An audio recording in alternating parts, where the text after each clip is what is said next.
Bonjour, donc on va continuer sur la notion de l'espace de phase. Donc la dernière fois, on s'est arrêté sur la définition de région accessible. Donc, mais avant de continuer, donc je rappelle que le cours il est disponible sur la plateforme de la faculté, donc le YouTube et sur mon site personnel. Donc on a vu la dernière fois donc, que pour étudier un système physique, un système en physique statistique, on doit choisir un ensemble représentatif. Et ce choix de l'ensemble représentatif donc, se base sur le choix de coordonnées en quelque sorte. Et dans ce choix, on a pris comme coordonnée l'espace de phase. Donc on a défini l'espace de phase pour l'oscillateur harmonique à une dimension. Donc on a commencé par rappeler quelques propriétés que vous avez vues déjà d'un oscillateur harmonique. Et on a défini son espace de phase, donc en associant à chaque point donc, de l'espace ordinaire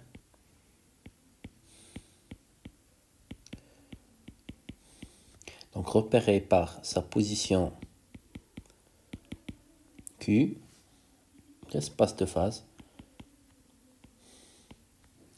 donc où existe, donc on associe un point représentatif que je note M, donc repéré dans l'espace de phase par la donnée de la position Q et l'impulsion P. Donc les va-et-vient qui fait l'oscillateur harmonique, donc dans l'espace ordinaire, sont traduits dans l'espace de phase par un mouvement sous forme d'ellipse. Donc on a dit que cette ellipse-là définit ce qu'on appelle la trajectoire de phase. Donc de même pour un ensemble de n particules classiques, donc chaque particule elle est représentée par 6 degrés de liberté qui sont les coordonnées et les positions. Donc 3, 3, donc ça va faire 6. Donc on associe à chaque molécule un point représentatif, donc repéré comme étant donc Q1, Q2, Q3, P1, P2 et P3. Donc on va définir donc un ensemble, on va définir un espace de phase où il y a l'ensemble de coordonnées de tous les particules. Donc ça va faire de Q1 jusqu'à Q3n, P1 jusqu'à P3n. Donc c'est un espace de phase, c'est un espace de 6n dimensions. Donc on a dit aussi que Q peut être une coordonnée généralisée, donc c'est une coordonnée généralisée, donc ça peut être une coordonnée ordinaire, angulaire ou curviligne. Maintenant, on passe aux régions accessibles de l'espace de phase. Donc normalement, un système il n'est pas généralement libre, donc il est soumis à des contraintes.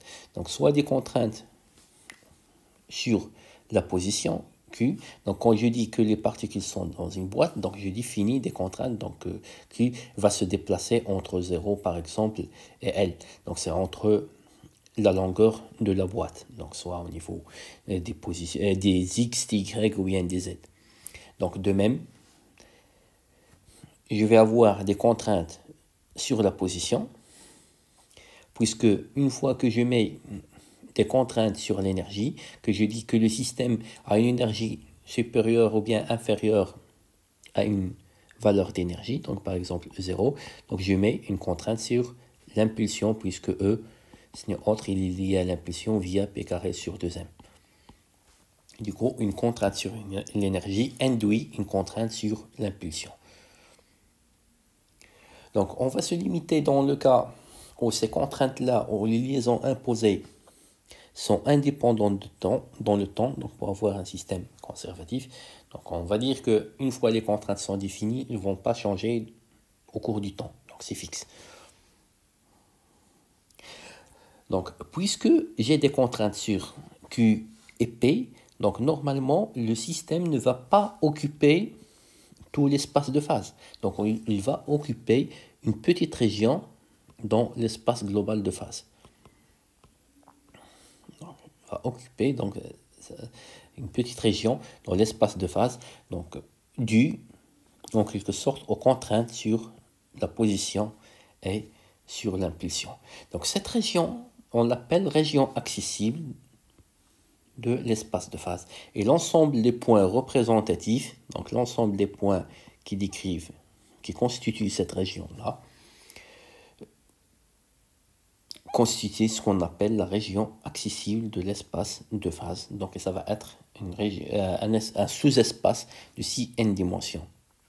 Donc on note le volume accessible, donc on le note delta gamma, c'est l'hypervolume de cette région-là, donc c'est le volume de la région accessible. Donc c'est en 6n dimensions ici. Donc je vais donner un exemple donc pour comment calculer en quelque sorte le volume accessible delta gamma de n molécules de l'ion, donc avec des impulsions donc comprises entre P et delta P contenues dans une boîte parallélépipédique. Donc j'ai déjà des contraintes puisque je parle d'une boîte, donc j'ai déjà des contraintes sur les positions. Donc les positions vont être comprises entre Q et delta Q, donc pour X, Y et Z, donc 3 contraintes puisqu'on travaille dans un espace ordinaire, donc l'espace ordinaire c'est à 3 dimensions. Donc je vais avoir des contraintes aussi sur P. Donc durant la première séance, donc on a supposé donc que les molécules se déplacent de manière isotropique. Donc les directions de vitesse n'ont pas une direction favorable. Donc ils se déplacent dans n'importe quelle direction. Du coup, donc, si je veux décrire le volume en 3 dimensions de tous les mouvements possibles, ça va faire une sphère. Donc en partant d'un point, donc toutes les directions que je vais avoir, ça va décrire une sphère. Du coup, qu'est-ce que je vais avoir en l'espace de phase? Donc pour l'espace de phase, ça va être tout simplement donc, le produit donc, de la partie, je note delta Q, donc la partie de position, fois la partie des impulsions. Donc la partie des impulsions, donc on a dit puisque c'est isotropique, donc ça va être c'est le volume en quelque sorte contenu entre les deux sphères de rayon P plus delta P et P. Donc le volume contenu entre ces deux sphères-là, ce n'est autre que 4pi P au carré delta P obtenu en différenciant en quelque sorte le volume d'une sphère de rayon impulsion P. Donc et pour delta Q, donc ça va être c'est delta Q1, donc il y a une variation suivant Q1, donc Q2 et Q3. Donc ça va définir un volume tridimensionnel. Donc l'espace de phase, donc le delta gamma, je note comme ça, delta gamma pour une particule, ça va être c'est ça. Donc delta Q1, delta Q2, delta Q3 multiplié par delta P1, P2, P3, ça va faire le V, le volume, fois 4pi P au carré delta pi. Donc à 3 dimensions, Donc, et puisque j'ai n particules, donc normalement identiques, donc n particules, donc chaque particule, ça va définir son propre espace de phase. Donc l'espace de phase de l'ensemble, ça va faire, c'est le produit en quelque sorte. Donc je vais avoir ça à la puissance n. Donc l'espace de phase du système, c'est ça. Donc je vérifie bien que c'est un volume assez n dimensions.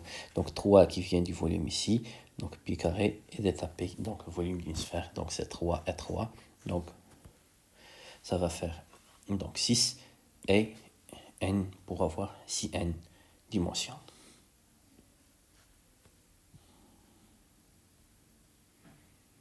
Donc pour un système quantique, donc c'est la même chose. Donc je vais chercher l'espace de phase d'un système quantique. Donc plutôt on va parler en quelque sorte de la nature du volume accessible dans le cas quantique. Donc l'espace de phase ou bien la région accessible, donc elle est décrite par ce produit-là, donc par ce produit. Donc il y a la longueur, donc à la puissance 3, et l'impulsion à la puissance 3. Et ça, c'est autre, on l'appelle l'action. Donc l'action, c'est le produit P fois Q.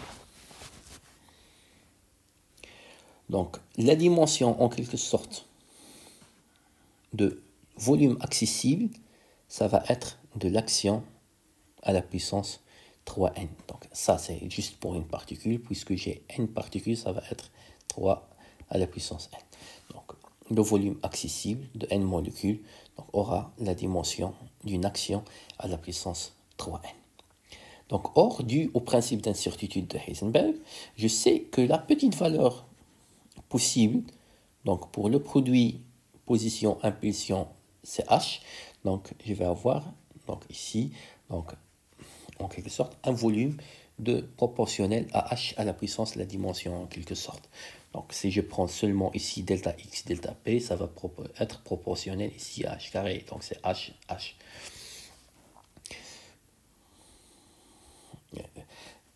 Donc, ça va être le produit et il est proportionnel à h. Donc, je vais prendre la valeur h comme étant, donc, je vais prendre la valeur de h comme étant l'unité de l'action dans l'espace de phase. Donc, ici, c'est à deux dimensions. Donc, puisque j'ai seulement delta x, delta p, donc à deux dimensions, je vais prendre une unité par rapport, qui va être le h. Donc, en guise de définition, donc l'espace de phase d'un système quantique de n particules est un espace de 6n dimensions, mais dans cet espace, les actions ils sont quantifiées. Donc, la petite action possible, ça va être h à la puissance 3n, donc, et le volume accessible, ça va être automatiquement un multiple de cette valeur élémentaire. Donc, l'espace de phase d'un système quantique, donc ça va être quantifié. Donc, maintenant, je vais introduire pour un système quantique, je vais aller plus loin, je vais introduire un nombre d'états accessibles. Donc, c'est mieux adapté donc, pour décrire le système donc, en mécanique quantique. Donc, le système occupe des états ou bien il est dans des états précis. Donc, je vais calculer leur nombre. Donc, pour calculer le nombre d'états accessibles, il suffit de prendre le volume de l'état accessible et le diviser par l'unité élémentaire de l'espace de phase en espace quantique qui est h à la puissance 3n. Donc on va revenir ici sur l'origine en quelque sorte des 3n vers la fin. Donc ce n'est pas toujours 3n, mais le 3 ici ça représente la dimension de l'espace ordinaire. Ou bien de l'espace du système. Donc, par exemple, si je travaille dans un espace bidimensionnel, je vais avoir h à la puissance 2. Donc, pour n particules, ça fait n. h à la puissance n. De même pour un espace unidimensionnel, donc ça va être h. Si j'ai n particules, ça va être h à la puissance n. Donc, on va discuter ça après vers la fin de la séance. Donc, l'essentiel, c'est le rapport entre le volume accessible et l'unité élémentaire de l'espace de phase quantique ou bien de l'action ou bien l'action élémentaire. Donc, à ce stade, deux notions se dégagent. Donc, il y a ce qu'on appelle donc, le volume accessible donc, pour les systèmes classiques ou bien les systèmes continus. Et pour le cas quantique, on parle d'état accessible pour le système. Après, je vais définir donc, la fonction de distribution statistique d'un système donc, classique et après on passera au système quantique. Donc, chaque fois, on discutera le classique et après le cas quantique. Donc, soit un système conservatif de n particules qui occupe un volume accessible delta oméga dans un espace de 6n dimensions. Donc, on choisit dans ce volume-là un point P fixe et un élément de volume, donc je note D de gamma, donc ça va être avec des petits d pour dire que c'est élémentaire, c'est dans la région accessible. Et ensuite, pendant un temps t très long, l'évolution du point représentatif sur la trajectoire de phase. Donc ce point passe souvent dans le volume élémentaire d de gamma. Donc en quelque sorte, quand j'ai un système, donc je prends une particule, donc elle se déplace dans la boîte. Donc son point, si je prends ici l'espace de phase, Donc, la particule se déplace dans le boîte. Donc, son point représentatif, donc, il va passer, donc, il se déplace en quelque sorte dans l'espace de phase. Donc, il va passer en quelque sorte quelque part par le volume élémentaire qu'on a défini d de gamma. Je vais définir en quelque sorte la probabilité, donc au cours du temps très grand, la durée totale de séjour, donc temps d oméga, donc au cours d'un temps très grand t, je vais considérer le temps de séjour de la particule dans le petit volume élémentaire d de oméga. Donc ce rapport-là, ça va définir en quelque sorte la probabilité. Donc la probabilité pour qu'un le système soit dans un état, c'est la même, c'est la durée du séjour de la trajectoire de phase durant et pendant son passage dans le volume élémentaire. Donc, dans des temps très grands. Donc, je fais tendre t vers l'infini et du coup, donc la probabilité que je l'appelle probabilité de présence en quelque sorte, ne va pas dépendre plus du temps. Donc la probabilité d de oméga, c'est combien de temps la particule, la trajectoire de phase a passé dans un élément de volume élémentaire à l'intérieur de la région accessible par rapport à un temps très grand. Donc la probabilité d de oméga, donc ou bien d de Varphy, ne dépend pas plus du temps puisque j'ai un rapport qui tend vers l'infini. Donc du coup, je vais introduire la densité de probabilité. Donc la densité de probabilité, ça va être la probabilité fois la fonction de distribution, donc fois le volume élémentaire dans l'espace de phase. Donc ça va être, c'est la densité de probabilité. Donc la fonction de distribution statistique ou bien la densité de probabilité ρ Q1 oméga donc, caractérise la répartition des différents états du système à l'intérieur de la région accessible. Donc le ρ décrit comment les points ou bien comment les points représentatifs sont répartis à l'intérieur de l'espace de phase.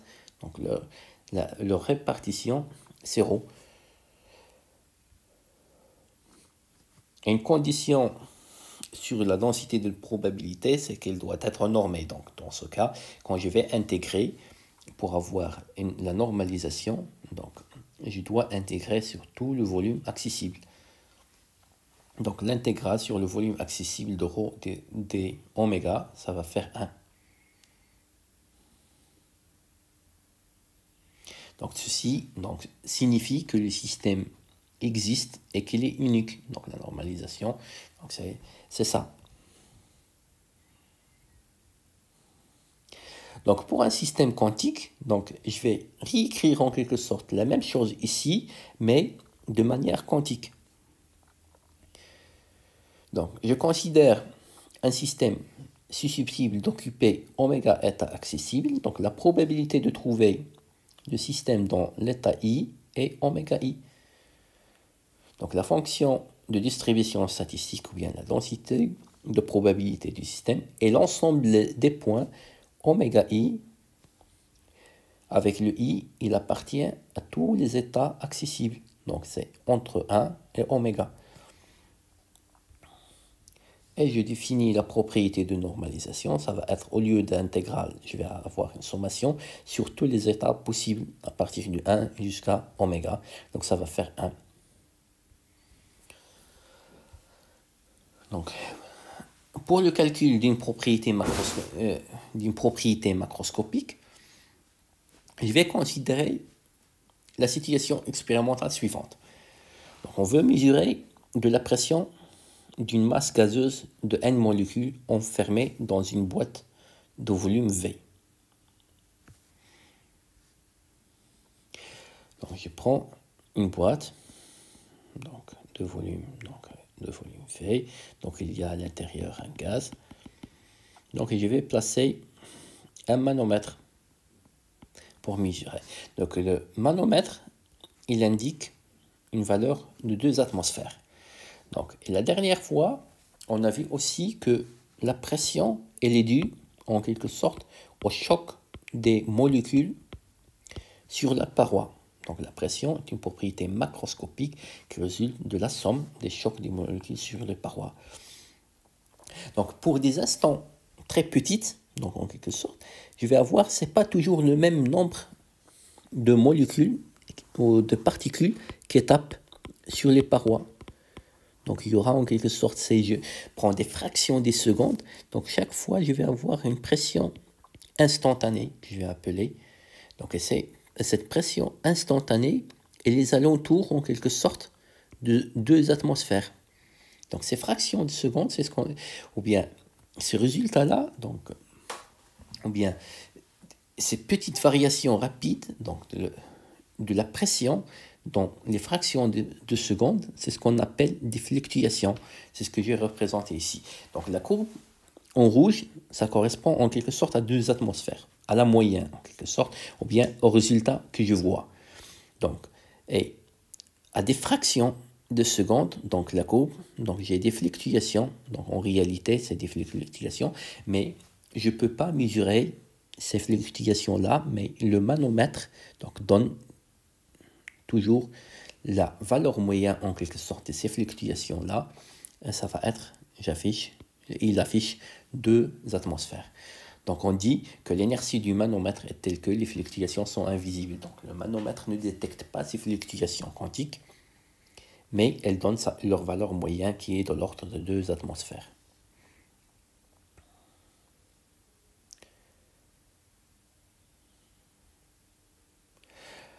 Donc ça c'est pour la pression, donc je vais prendre ça pour une propriété quelconque. Donc quelle que soit la propriété, soit une température ou bien un volume, donc n'importe quel type de propriété que vous voulez. Donc je note en généralement F, donc de l'ensemble de molécules. Donc cette propriété, elle est en fonction des coordonnées, donc positionnelles et impulsionnelles. Donc ces coordonnées-là sont aussi en fonction de temps. Du coup, la propriété elle-même, donc elle est décrite, ou bien elle est en fonction du temps.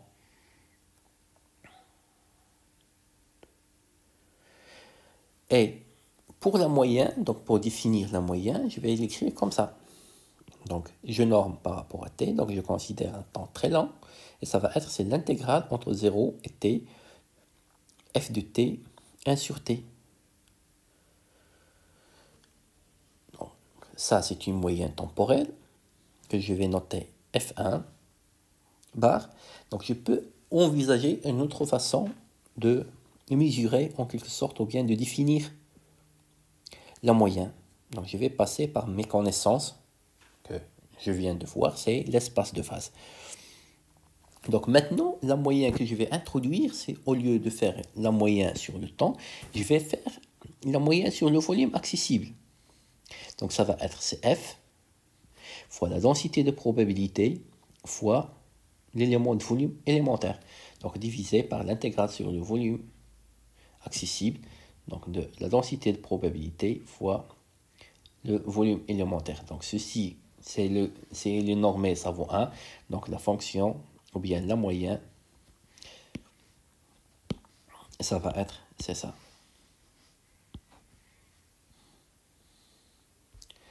Donc le principe ergodique.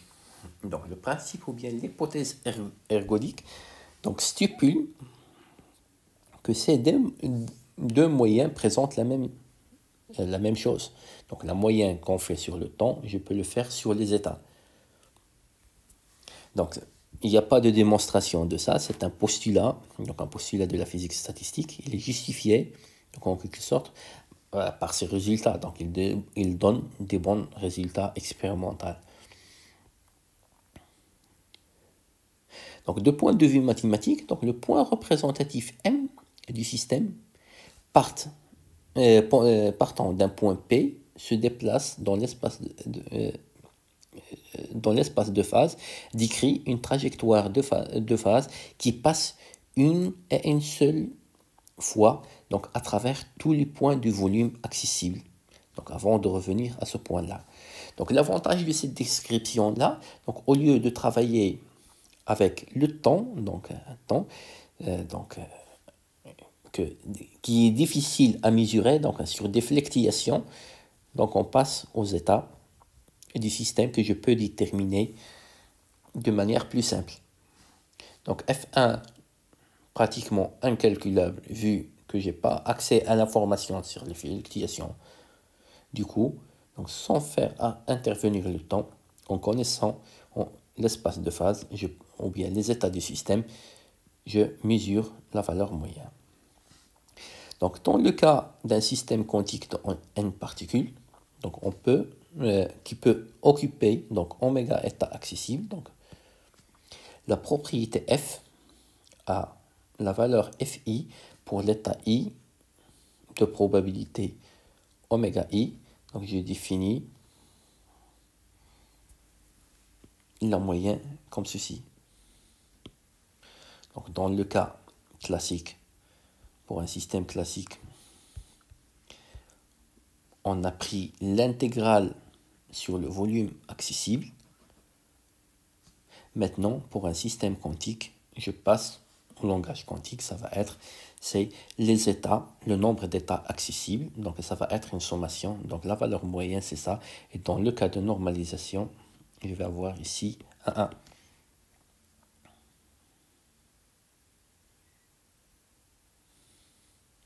Donc je vais parler un peu du système conservatif en équilibre. Donc la probabilité d'un état est celle que l'on peut définir intuitivement en l'absence d'informations particulières sur cet état. Donc sans avoir d'informations particulières sur cet état, donc je peux définir sa probabilité. Donc pour illustrer cette proposition, donc je vais prendre un dé. Donc le dé, donc il a 6 faces de 1 jusqu'à 6. Donc chaque face, il a une probabilité donc, de x est égal à xi, et il est de l'ordre de 1 sur 6. Donc une manière de faire ça, donc je prends le dé, je le lance pour 10 000 fois, par exemple. Donc je vais avoir donc, la probabilité d'avoir la face 2, par exemple, ça va se rapprocher en quelque sorte de 1 sur 6. Donc plus que le nombre d'événements ou bien le nombre des expériences augmente, donc les probabilités se rapprochent en quelque sorte de 1 sur 6. Donc ça veut dire quoi? Donc sinon, si je me retrouve donc avec une probabilité d'avoir la face 1, donc après 10 000 fois, qui est de l'ordre de 1 sur 2, donc je dis que le dé il est pipé en quelque sorte, ou bien il est truqué. Donc c'est pas un dé normal. Donc tout ça, c'est juste pour dire que à l'équilibre, les probabilités ou bien les états accessibles ont la même probabilité d'exister. Donc il n'y a pas d'état favorable pour le système, et donc ou bien il n'y a pas d'état favorable ou bien un résultat favorable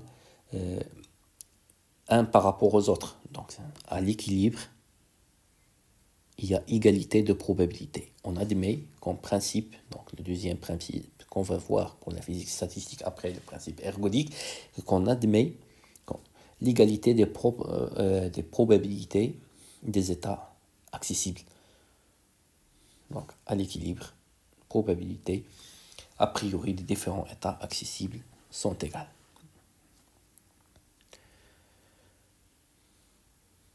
Donc ce système, ce principe, donc ça, on l'a énoncé, donc on a parlé des états accessibles pour une description quantique. Dans le cas classique, ou bien pour un système classique, je peux émettre le même principe, mais de manière différente, en disant que la fonction de distribution statistique elle est constante sur tout le volume accessible. Donc une densité de probabilité qui est constante, ça revient à dire que je vais avoir les mêmes probabilités pour chaque point de l'espace ou bien de la région accessible. Donc du coup, à l'équilibre, la densité de probabilité, elle est constante.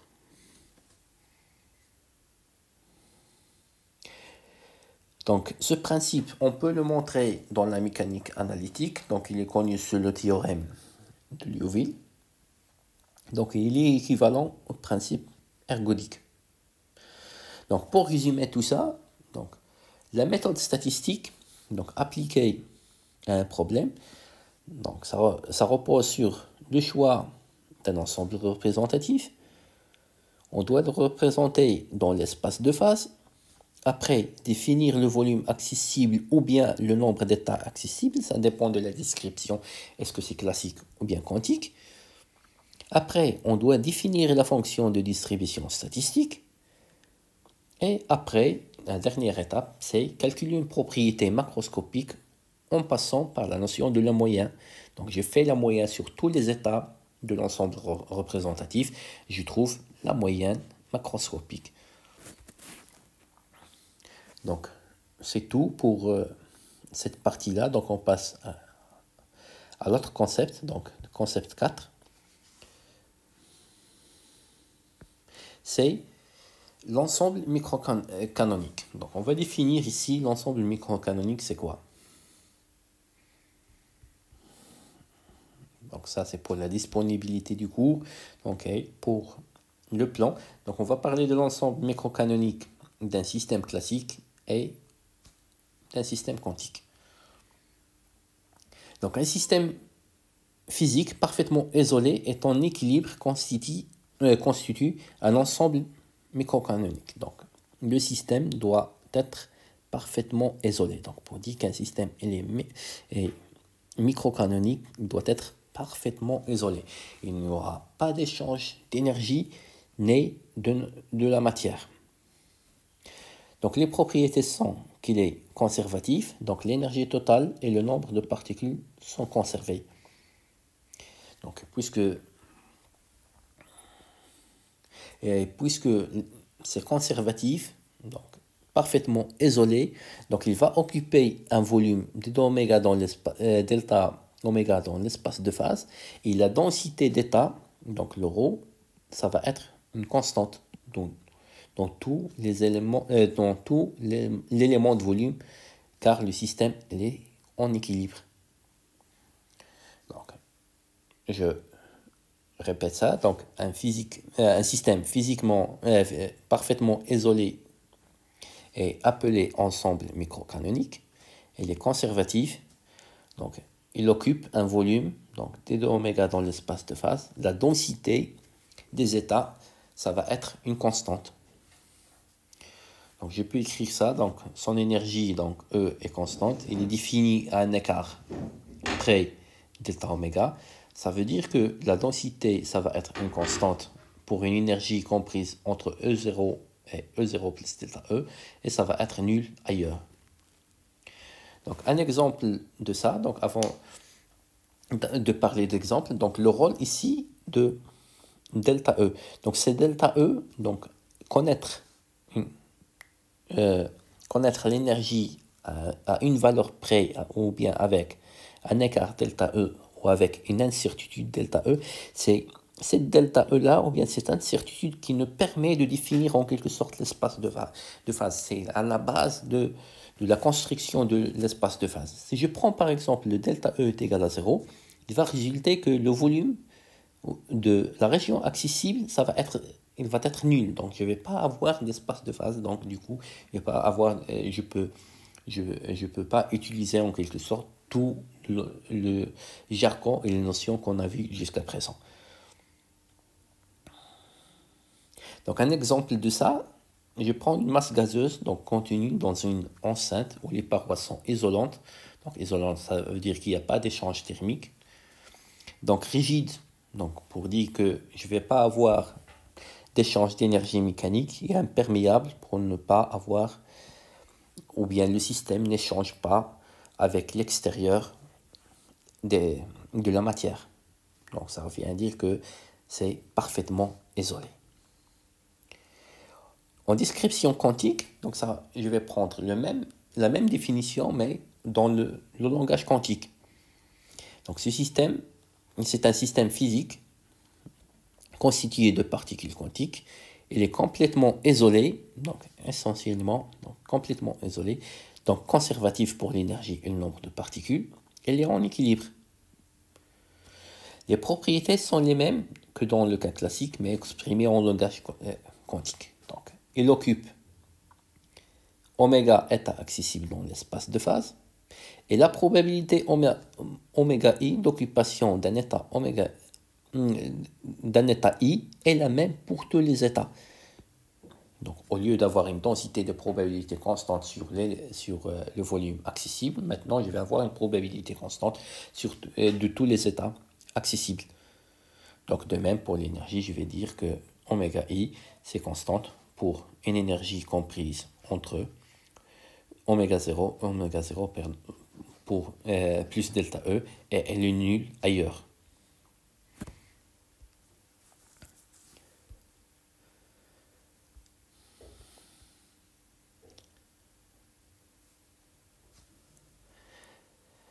Je passe à la notion d'entropie.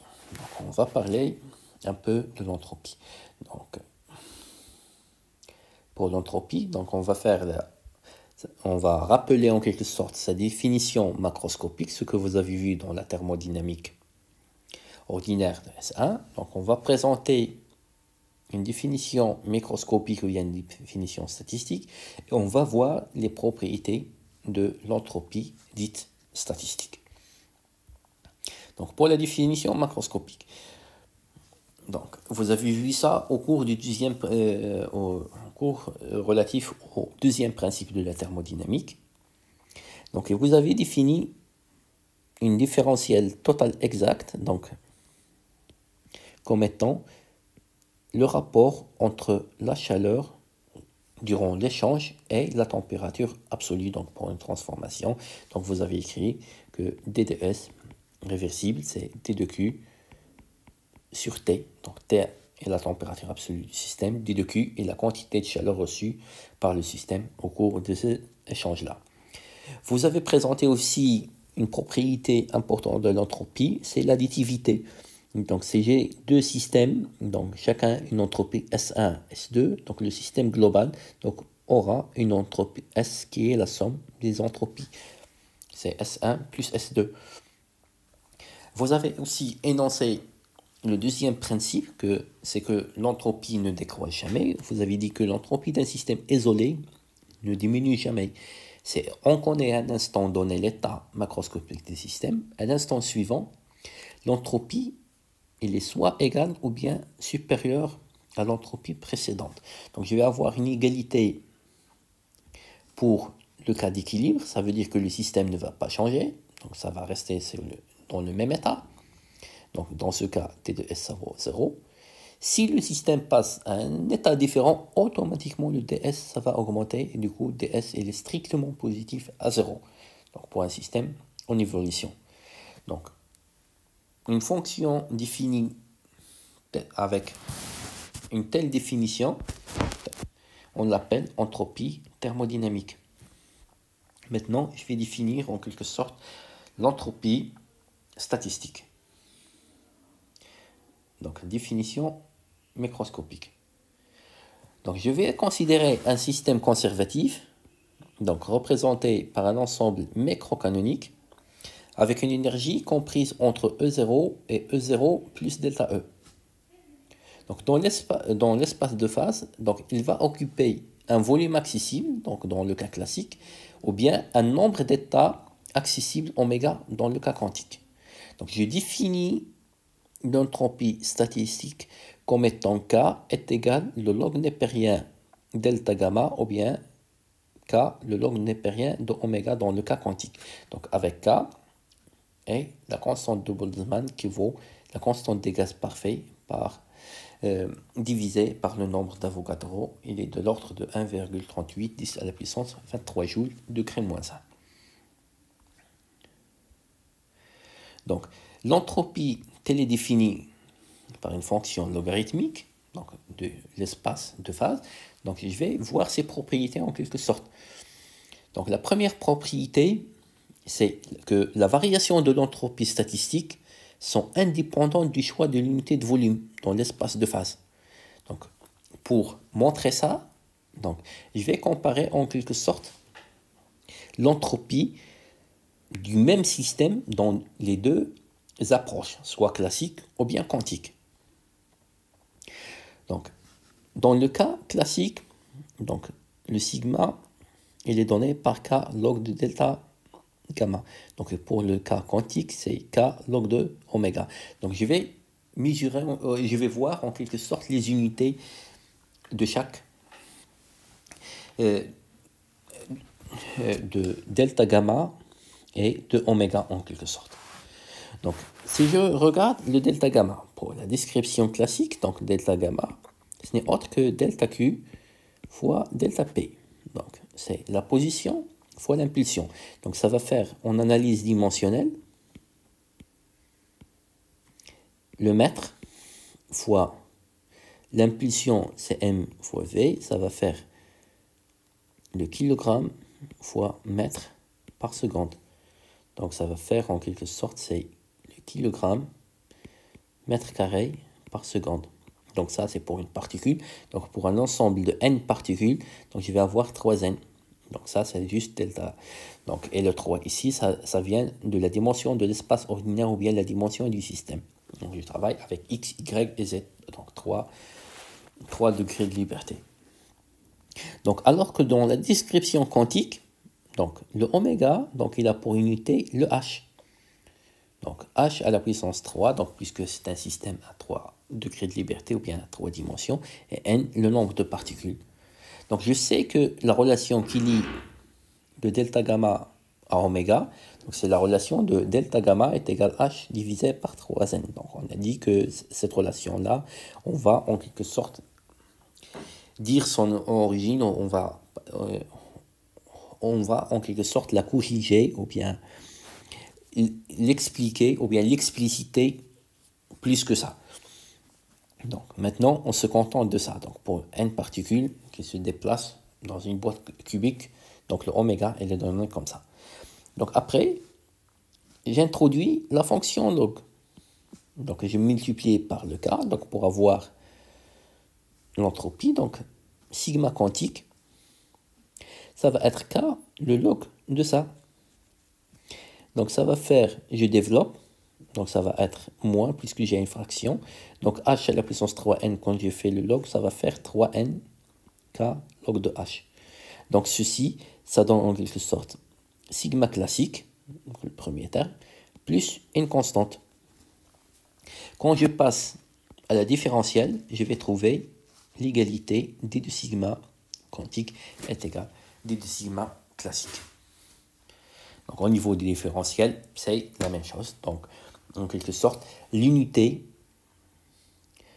du volume de l'espace de phase ne constitue pas un problème, donc ou bien l'entropie, il est indépendant du choix de l'unité de volume de l'espace de phase. C'est soit quantique, soit classique, je vais trouver la même entropie.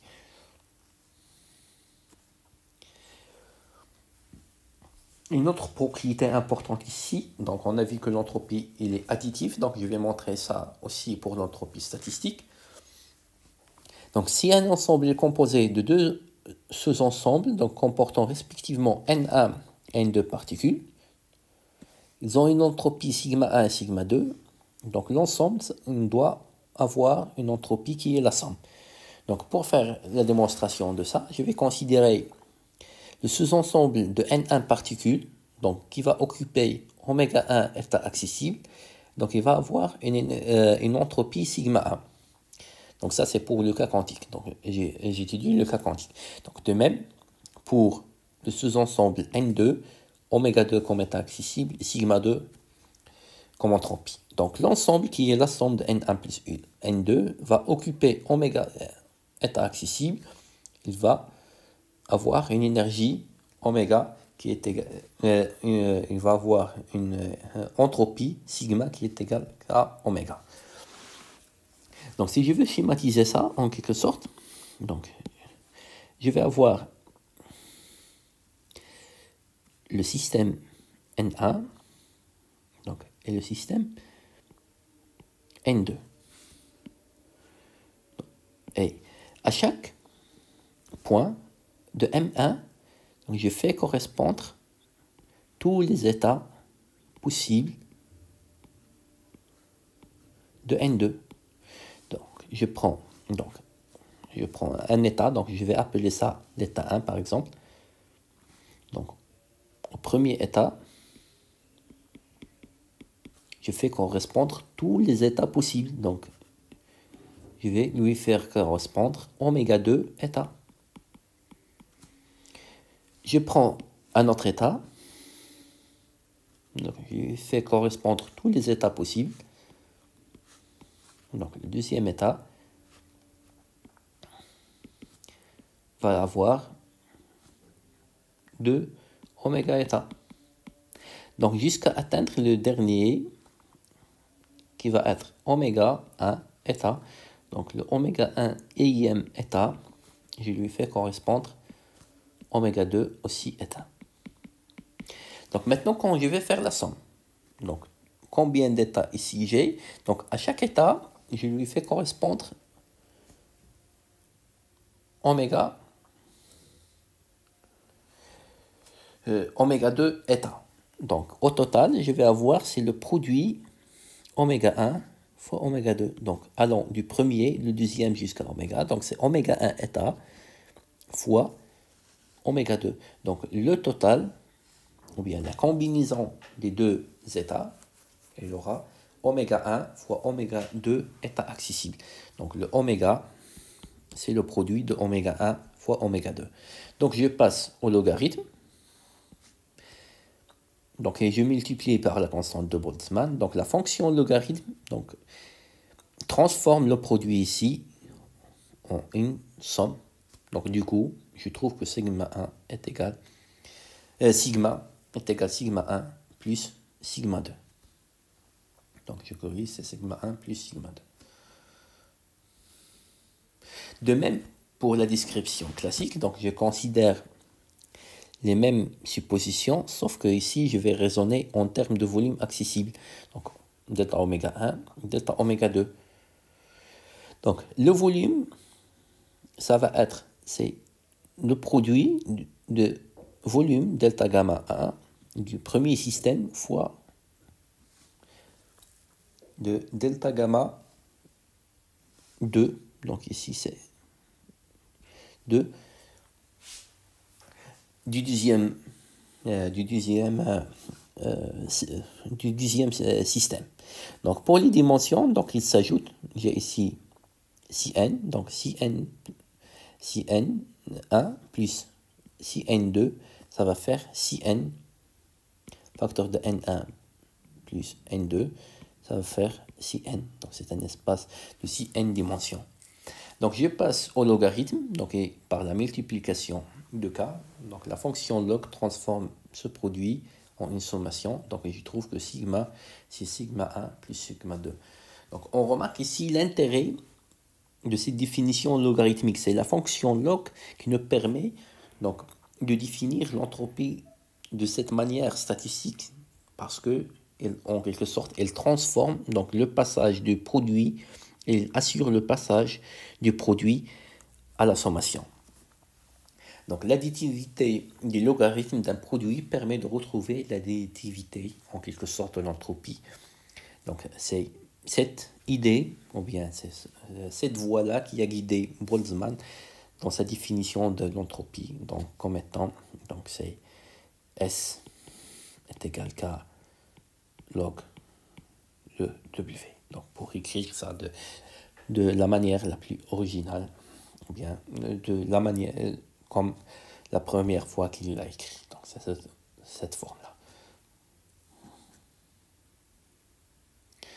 Donc une troisième propriété, donc c'est la croissance de l'entropie.